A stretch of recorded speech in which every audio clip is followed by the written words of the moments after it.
గుర్తింపు చాలా ముఖ్యం. ఏ పని చేసినా, ఎక్కడున్నా నువ్వు ఉన్నావనే గుర్తింపు చాలా ముఖ్యం తమ్ముడు.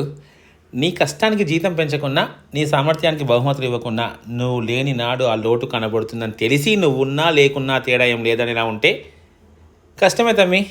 గౌరవం లేని కొలువు, గుర్తింపు లేని చాకిరీ శుద్ధ దండగా. నువ్వు ఉన్నావు కాబట్టే మనందరం బాగుపడ్డాం, ఇలానే కలిసి ముందుకు వెళ్దాం. ఇలాంటి పెద్ద పెద్ద అద్భుతాలు నీ పట్ల జరగకున్నా, నువ్వనే మనిషి చేసే పని జరగకుంటే ఇబ్బందే.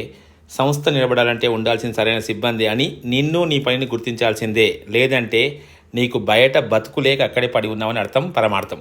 నేను గుర్తించకపోవడం సంస్థ దురదృష్టం.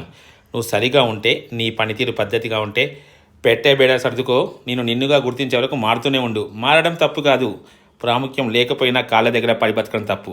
అలా ఉన్ననాళ్ళు నీ గుర్తింపే కాదు, ఇంతకన్నా కాస్త ఉత్తమంగా బతకొచ్చిన ఆలోచన కూడా రాదు.